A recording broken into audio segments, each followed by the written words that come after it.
Hi, I'm 30F, and I just had the most disappointing birthday ever. I've been with my boyfriend, Dave 32M, for 4 years, and we've been living together for 2. Things have been good for the most part, at least. That's what I thought. We split bills, we both work, and we've gotten into this routine that works for us. I'm the planner, always organizing our weekends and trips, but I've never really minded it. However, this year, I was really looking forward to my 30th birthday. You know, milestone birthday and all. For weeks, I had been dropping hints to Dave about wanting to keep it low-key but still special. A nice dinner, maybe a small gathering with friends, something that would show he cared. I even mentioned it to him while we were watching TV one night, something like, hey, I'm so excited about turning 30. It'd be nice to do something small, just us and maybe a few friends. He nodded, didn't say much, but I figured he got the message. Now, the week leading up to my birthday was insane at work. I had deadlines piling up, but I made sure to take the actual day off to unwind. Throughout that week, I threw in a few casual reminders like, can't believe my birthday is in just a few days. Dave didn't really respond, but I chalked it up to him being busy with his own work. He had been distant lately, but I just assumed it was the usual stress. Still, I was expecting him to plan something, anything. The day before my birthday, I couldn't shake this nagging feeling that maybe he'd forgotten. I mean, he hadn't mentioned it even once that week. So I decided to remind him, just in case. I kept it light, saying something like, wow, tomorrow's the big day. And all he said was, yeah, I've been too busy to think about birthdays right now. I didn't know how to react. I thought maybe he was just playing it cool and had something planned, but his tone didn't exactly fill me with confidence. Then came the morning of my birthday. I woke up early, feeling all excited. I was expecting something, maybe breakfast in bed, or even just a simple happy birthday. But Dave got out of bed like it was any other day, grabbed his phone, and started getting ready for work. Not a single word about my birthday. I sat there thinking maybe he was planning something for later in the day. I mean, surely he couldn't have forgotten, right? But as the hours passed, nothing happened. No texts, no calls. By noon, I was sitting in the living room, staring at my phone, waiting for anything from him. By 3 p.m., I was devastated. I tried telling myself he'd make up for it when he got home, maybe a surprise dinner or something. But deep down, I knew that wasn't happening. Feeling completely ignored, I decided to take matters into my own hands. I went out for lunch by myself, trying to shake off the disappointment. After lunch, I stopped by a bakery and picked up a small cake. Nothing fancy, just something to make myself feel a little better. When I got home, I set the cake on the counter, hoping that Dave would at least acknowledge it when he got back. But no, Dave walked through the door late that evening, acting like it was any other day. He didn't mention my birthday. He didn't even notice the cake. At this point, I was visibly upset, but he didn't pick up on any of it. I tried hinting again, mentioning how quiet my day had been, but all he said was, we can celebrate later. Let's not make a big deal out of it. That was it for me. I couldn't hold it in anymore. I told him how hurt I was, how I had been looking forward to this day, and how disappointed I felt that he hadn't even tried to make it special. His response? I had a busy day. I forgot. It's not like I did it on purpose. No apology, no empathy, just pure defensiveness. Then, in what felt like a last-minute attempt to smooth things over, he offered to order takeout as an apology. He grabbed his phone, scrolling through the options like it was a routine Tuesday night, and asked if I wanted Thai or pizza. I just stood there, not even knowing how to respond. I was torn between wanting to forgive him and feeling completely let down. In the end, we ordered takeout, but the night was awkward and silent. I ate my food, stared at the uneaten cake on the counter, and realized that this was how my 30th birthday was going to end. Dave didn't make any further effort to make things right, and I didn't have the energy to bring it up again. The next day, things took a weird turn. Dave started acting mysterious, texting on his phone more than usual, running errands without saying where he was going. I started to wonder if maybe he was planning a belated surprise, trying to make up for how things went the day before. But that evening, when I got home from work, I walked into our apartment to find it decorated with balloons and streamers. For a second, I thought maybe he'd planned something after all, until he turned to me with a huge grin and announced that he was throwing a party for himself. Apparently, he had gotten a promotion at work, and this was his way of celebrating. I couldn't believe it. He completely forgot my birthday, but had the energy to throw a party for his promotion the very next day. That's when it hit me. This wasn't just about my birthday anymore. Update 1. So, the day after my birthday, I came home from work to find our place filled with balloons, streamers, and a banner that said, "Congrats on the promotion." I just stood there, staring at it all. Dave was running around, setting up snacks and getting ready for his big party. It was like the night before, my birthday never even happened. He greeted me with this huge smile, so excited about his promotion, and asked if I could help him finish getting things ready. I didn't say much. What could I say? People started arriving pretty quickly. Friends, coworkers, people I barely knew. I was still trying to process everything, but somehow I ended up playing hostess. I was grabbing drinks, setting out food, making small talk. Inside, though, I was boiling. It wasn't just that he had completely ignored my birthday, it was how quickly he had moved on to celebrating his own success. And the worst part? No one at that party knew what had happened the day before. No one knew that it was my birthday that he had forgotten. As the party went on, Dave was in his element. He was overly cheerful, practically glowing with all the attention he was getting. People kept toasting to his success, congratulating him. Every single toast felt like a slap in the face.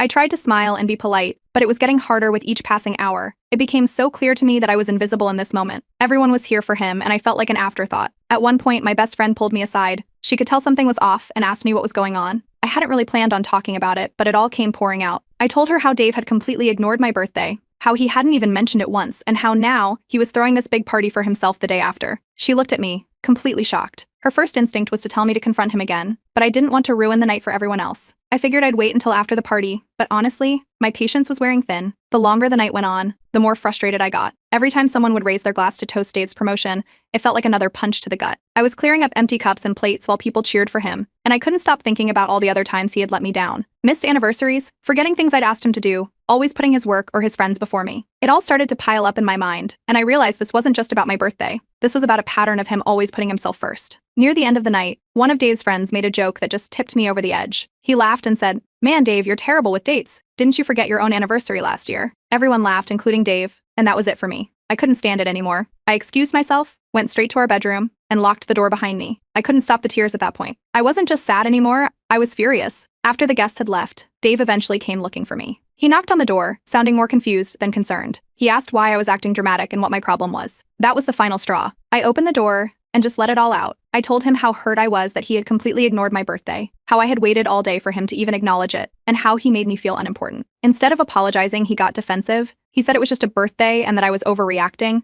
I couldn't believe what I was hearing. He acted like it wasn't a big deal, like I was the one in the wrong for being upset. He even flipped it around and accused me of trying to make his celebration about myself. That's when I knew this was bigger than just one birthday. This was about how he treated me all the time. For the next couple of days, we barely spoke to each other. I gave him the cold shoulder, refusing to engage unless it was absolutely necessary. I expected him to make some sort of effort to fix things, but he didn't. He seemed completely fine with the silent treatment, which only made things worse. I started questioning everything. Was this relationship really what I wanted? Did he even care about me the way I thought he did? I needed some perspective, so I turned to Reddit. I posted my story on it, just hoping for some validation or advice. I wasn't prepared for the overwhelming response. The comments came pouring in, and they were all saying the same thing. This wasn't okay. People were sharing their own stories of partners who were self-centered, and they were telling me that I deserved better. Reading those comments made me realize that this wasn't just about one bad day. This was a pattern, and I had been ignoring it for too long. I couldn't stop replaying everything in my head. I wondered if I was overreacting, but the more I thought about it, the more I realized that I wasn't. This was just the tipping point, but it had opened my eyes to so many other issues in our relationship.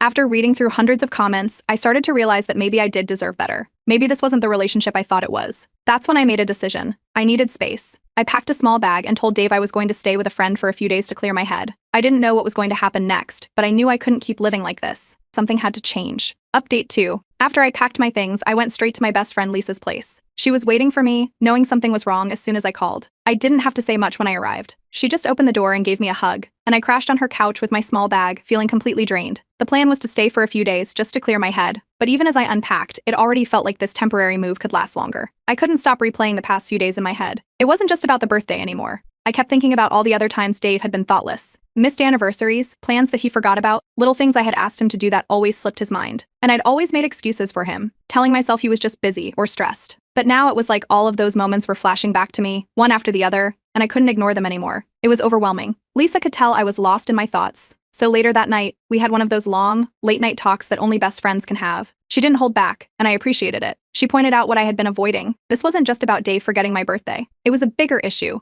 a symptom of how he consistently overlooked my needs. She asked me why I was always the one making compromises, and that hit hard. I hadn't even realized how much I'd been bending over backward just to make things work. At some point during that conversation, I pulled out my phone to check on my Reddit post. It had blown up. There were thousands of comments, way more than I ever expected. I started scrolling through them, and it was like looking into a mirror. So many people shared their own stories about being in relationships where they felt invisible, partners who were selfish, who didn't make an effort, and the advice was almost unanimous. People were telling me to seriously reconsider the relationship. Some even said that it sounded like Dave didn't value me at all. The silence from Dave was pretty telling too. For 2 days, I didn't hear a single word from him. No calls, no real attempt to check in.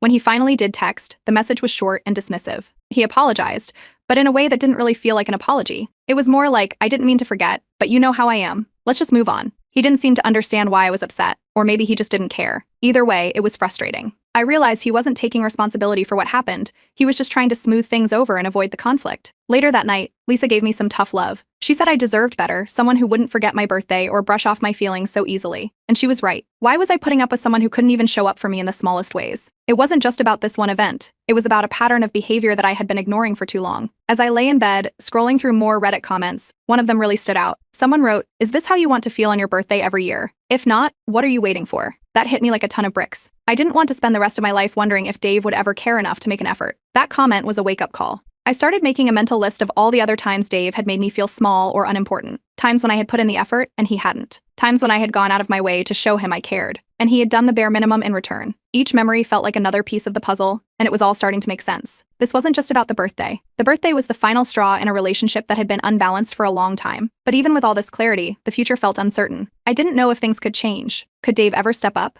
Could he ever be the kind of partner who actually cared about my needs? Or was this who he really was? I didn't have the answers, but I knew I couldn't stay in this limbo forever. In the meantime, Dave's text didn't help. He reached out a few times, but his messages were lukewarm at best. There was no real urgency, no sign that he was actually sorry. It was more like he just wanted to smooth things over and move on without really addressing the problem. That only made me more frustrated. If he couldn't take this seriously, then what hope was there for the future? I updated my Reddit post with the latest developments, and the support kept coming. People were telling me that Dave's lack of real concern said everything about his priorities. It was comforting, but also a little sad to realize that so many people had been through similar situations. At this point, I knew something had to change. I couldn't stay at Lisa's place forever, but I also couldn't go back to the way things were. Something had to give. Either Dave would have to step up, or the relationship would have to end. After a long week of thinking and reflecting, I decided it was time to confront Dave. I couldn't put it off any longer. I needed to lay everything out, the birthday, the party, and all the times I had felt like an afterthought in our relationship. I didn't know how it would end, but I knew I couldn't keep going like this. It was time to face the truth, no matter how painful it might be.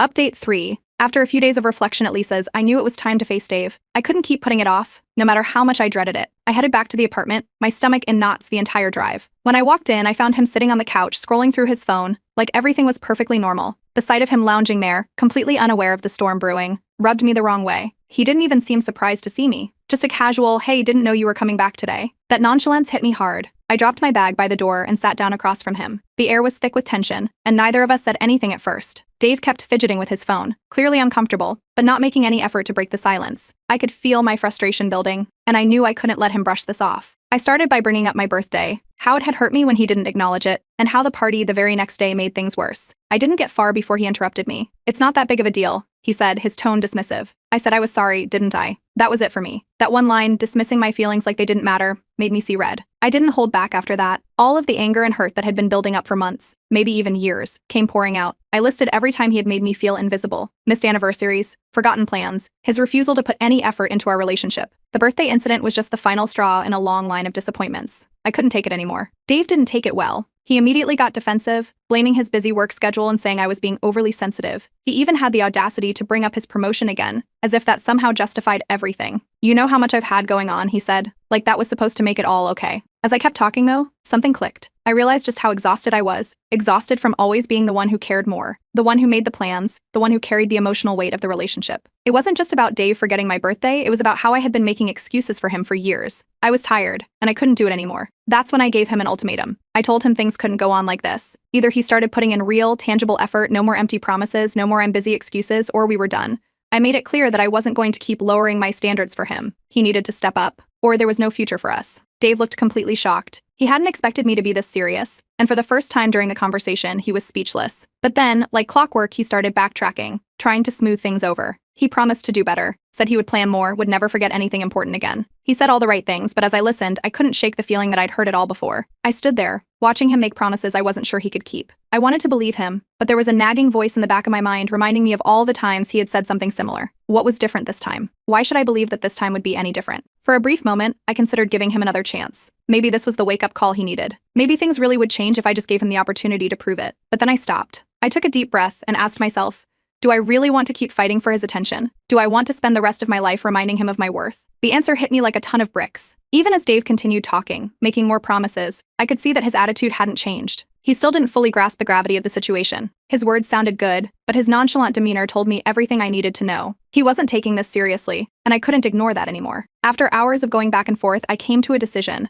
I told him that I needed time apart to think about everything. I couldn't make any decisions right then and there, but I wasn't convinced that things would change. He seemed taken aback, but there wasn't much he could say. I think he knew, deep down, that this was more serious than he had realized. I grabbed a few more of my things, packed them into a bag, and headed back to Lisa's place. I felt emotionally drained, but at the same time, clearer than I had in a long time. For the first time in months, maybe even years, I was making a decision for myself. I wasn't waiting for Dave to change, I was taking control of what happened next. Whatever the future held, whether Dave would step up, or whether I would move on without him, I knew one thing for sure, it would be on my terms. Update 4. Back at Lisa's place, I felt like I was caught in a weird mix of relief and fear. The relief came from stepping away from the situation, getting some space to think. But fear crept in as well. Fear that maybe this was the beginning of the end. There was no going back to the way things were. That much I knew. I'd made the decision to take a break from Dave, but the weight of what that meant was only just sinking in. For For the first few days, it was total radio silence. Neither of us reached out. I wasn't ready, and clearly neither was he. I kept checking my phone out of habit, half expecting some grand gesture from him, some sign that he was desperate to fix things. But nothing came. I couldn't help but wonder if this was how it was going to end, in silence. Part of me still had love for him, but another part of me knew something fundamental had cracked in our relationship. I wasn't sure it could be mended. During those first days, I turned to Reddit again. My earlier posts had gained so much traction, and it was comforting to read the comments. People shared their own stories, talked about similar situations they'd been through. It was like a massive support group, and it made me feel less alone. Some of the advice really stuck with me. Take the time you need, don't rush back, and most importantly, don't settle for less than you deserve.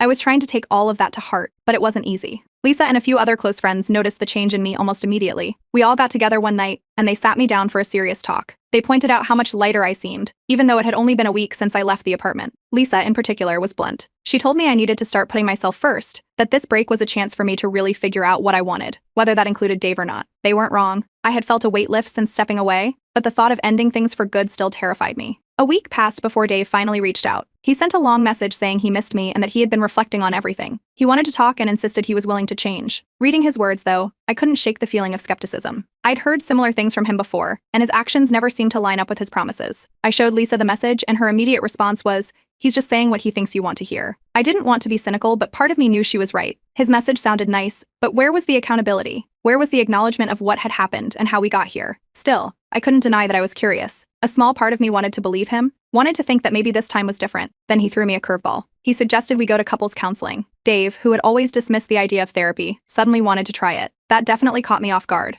I didn't know what to make of it. Was this a genuine attempt to fix things, or was he just trying to hold on to the relationship without really addressing the core issues? I mulled it over for days, not sure how to feel about it. I did what I always do. I updated my Reddit post with the latest development and asked for advice. The responses were mixed. Some people thought therapy could be a good idea, a chance to really dig into the issues. But others warned me not to fall into the trap of giving him yet another chance if he wasn't fully committed to change. One comment really stuck out to me: therapy only works if both people are willing to put in the effort. Don't let him drag you through more of the same. For the next few days, I kept going back and forth in my head. Therapy might help, sure, but was our relationship too far gone to save? Was I holding on to something just because it was familiar, or was there still something worth saving? Every time I thought I had an answer, a wave of doubt would hit me. Meanwhile, Dave's behavior shifted. He started texting and calling more frequently, telling me he couldn't imagine his life without me, and that he'd do anything to make it work. But despite all the sweet words, something still felt off. There was no real acknowledgement of the birthday incident, no real understanding of why I was hurt. He kept saying he'd do better, but it felt like he was just trying to paper over the cracks without fixing the foundation. I wanted to believe in the possibility of change, but deep down, I knew something wasn't right. I couldn't keep asking him to care the way I needed. It wasn't sustainable, and the thought of going back to that exhausting dynamic was starting to weigh on me. After a few more days of reflection, I made a decision. I needed to meet Dave in person for one final conversation. This would be the talk that decided whether we were going to try therapy or if we were done for good.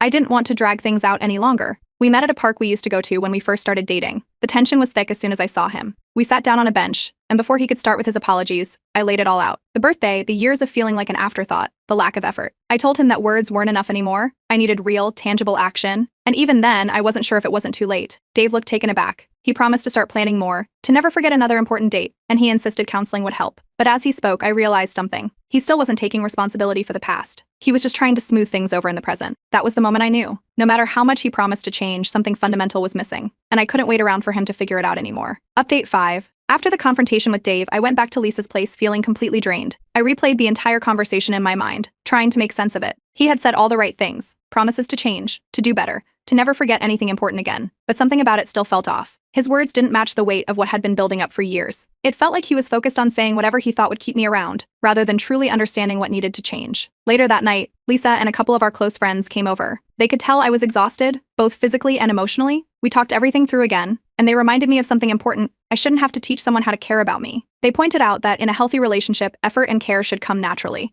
not because I'm constantly reminding my partner to do the basics. Their words started to settle into my mind, and the doubts I had about giving Dave another chance began to solidify into something clearer. Meanwhile, my latest Reddit post blew up again. Thousands of comments came flooding in, offering support and encouragement. People shared their own experiences, telling me they had been in similar situations and that they wished they had walked away sooner. The overwhelming message was the same: focus on yourself. Don't let his empty promises sway you. Reading those comments felt like the final push I needed to really start thinking about what was best for me. Even though I was leaning toward ending things, there was still a part of me that wondered if I should give therapy a try. We had been together for years, and it felt like walking away without exhausting every option might leave me with regrets. But deep down, I knew that I shouldn't be the only one carrying the emotional labor. It wasn't just about fixing things, it was about recognizing that I had been holding the relationship together for too long without enough effort from him. Over the next few days, Dave's messages became more frequent and more erratic. At first, they were apologetic and full of promises to change. But then he started guilt-tripping me. He'd say things like, if you loved me, you'd give me another chance, and you're just throwing us away. The tone of his messages shifted from regretful to manipulative, and that only solidified my decision. He wasn't genuinely trying to fix things, he was trying to control the situation. One night, while scrolling through the comments on Reddit, I stumbled upon one that hit me harder than the rest.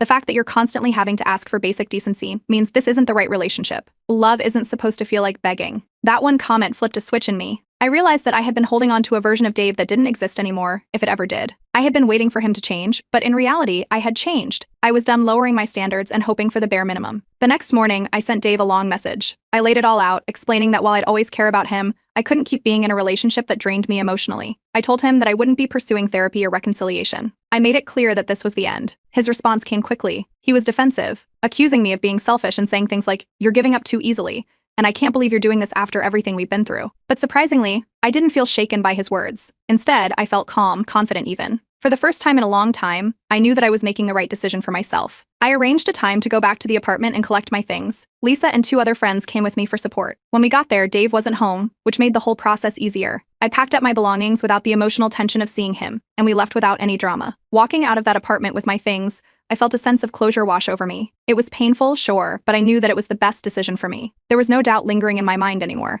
That night, I posted my final update on Reddit, thanking everyone for their advice and support. I shared that I had officially ended things with Dave and that I was focusing on my own healing and happiness. The response was overwhelmingly positive.